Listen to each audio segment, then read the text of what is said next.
The Second Battle of Charleston Harbor, also known as the Siege of Charleston Harbor, Siege of Fort Wagner, or Battle of Morris Island, took place during the American Civil War in the late summer of 1863 between a combined Union Army, Navy force and the Confederate defenses of Charleston, South Carolina. Background: after being repulsed twice trying to take Fort Wagner by storm, Marge, Gen. Quincy Adams Gilmore decided on a less costly approach and began laying siege to the fort. Opposing forces: Union-Confederate siege, innovations and difficulties in the days immediately following the Second Battle of Fort Wagner. Union forces besieged the Confederate works on Morris Island with an array of military novelties. Union gunners made use of a new piece of artillery known as the Reeker guns, 25 rifle barrels mounted on a field carriage, while sappers dug zigzag trenches toward Fort Wagner. A second novelty was used, the calcium floodlight.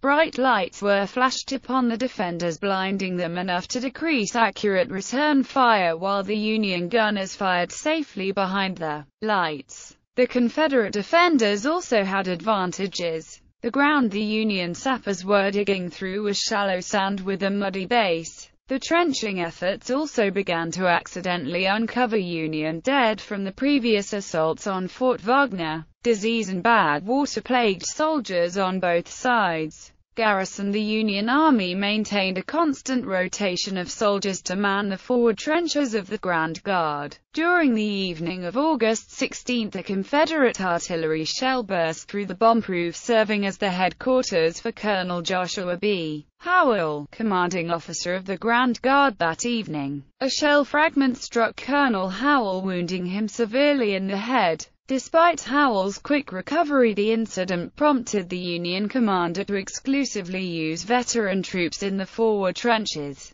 Confederates also kept a constant rotation of soldiers through Fort Wagner and Battery Gregg. During the night, rowboats would bring fresh troops from the mainland to replace the garrison. Even though they had won a substantial victory at Fort Wagner, the Confederates fully expected the campaign to continue. Having a large garrison to draw from, Gen. P.G.T. Beauregard was prepared to continue the campaign. Immediately in command of Confederate forces surrounding Charleston was former career Army officer and South Carolina businessman Roswell S. Ripley. Ripley's forces were spread throughout fortifications surrounding Charleston Harbor and included a division of local South Carolina militia. Gilmore and Admiral John A. Dahlgren requested reinforcements from General-in-Chief Henry Halleck. Halleck was reluctant, but nevertheless a division from the Army of the Potomac was transferred to the south under George H.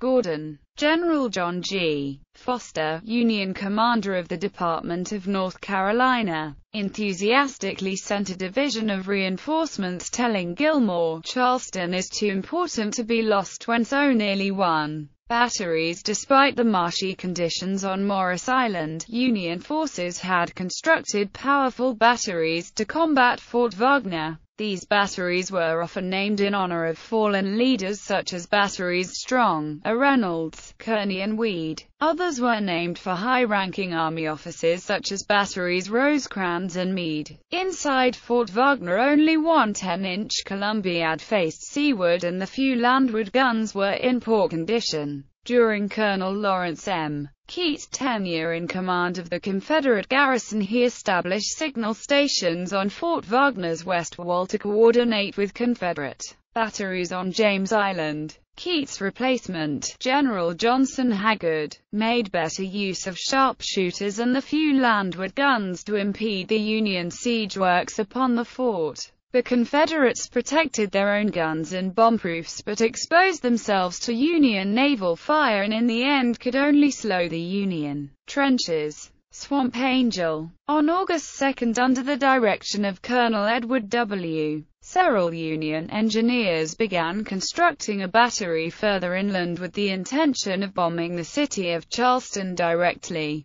By August 17, the massive battery was ready for its armament. Lieutenant Charles Selmer with a detachment of the 11th Maine Infantry was called in to man the 200-pound Parrott rifle now being referred to as the Swamp Angel. On August 21, Gilmore sent an ultimatum to Beauregard to abandon Forts Wagner and Sumter or Charleston would be fired upon. When Gilmore received no reply by the following day, the first shot was fired from the Swamp Angel into Charleston using the steeple of St. Michael's Church for a bearing. On August 22, Confederate batteries tried in vain to silence the Swamp Angel. Beauregard scorned Gilmore for turning his guns on a civilian city and demanded an opportunity to evacuate to citizens. Gilmore complied with a day of ceasefire, but also took the opportunity to express the fact that Charleston was a legitimate military target as an ammunition supply. The firing resumed, but on the 36th shot the Swamp Angel burst and was not replaced during the campaign. It was the first time a civilian population was deliberately targeted for military purposes during the Civil War. Fort Sumter.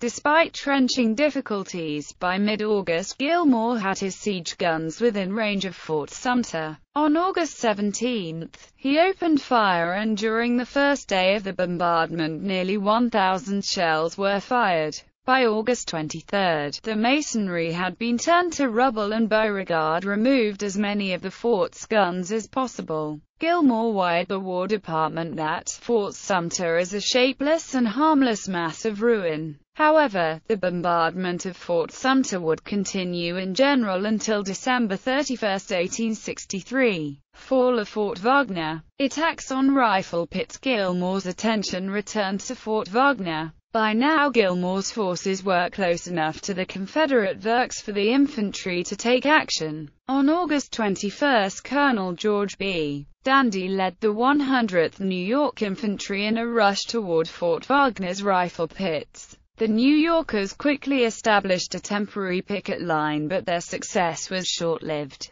General Haggard ordered a counterattack which drove off Dandy's men. Following Dandy's attack, Confederate engineers began working to strengthen the rifle pits, hoping to force the Union Army into mounting another costly assault. Before work could be completed, Gilmore ordered Division Commander General Alfred H. Terry to capture the rifle pits. Terry prepared the 24th Massachusetts Infantry from Brigadier General Thomas G. Stevenson's brigade to lead the attack. In support was the 3rd New Hampshire Infantry. Each member of the 24th Massachusetts was equipped with an additional 2 shovels to immediately rebuild the rifle pits once taken. On the evening of August 25, General Stevenson personally led the attack forward, covered by fire from the rear guns. The attack overran the 61st North Carolina Infantry, many of whom surrendered. Colonel George P. Harrison, the fort's commander, ordered an artillery counterattack, but the rifle pits were already turning into a new siege line. On September 5, Gilmore and Admiral Dahlgren attacked with an intense bombing of Fort Wagner for 36 hours, killing 100 of the remaining defenders. Evacuation conditions within the fort were becoming intolerable, and the garrison commander, Colonel Lawrence M. Keith, informed General Beauregard that he now had only 400 men capable of defending the fort. Therefore, on the evening of September 6–7, Beauregard ordered Confederate forces to abandon the positions on Morris Island. On September 7, Union troops occupied Fort Wagner. Aftermath. Fort Wagner had withstood 60 days of constant bombing and held off a much larger Union army. Yet the Union Army and Navy had captured an important position at the mouth of Charleston Harbor and reduced its most formidable fortress to rubble. Despite this, the city of Charleston and Fort Sumter itself would remain in Confederate control until William T. Sherman's armies marched through South Carolina in 1865.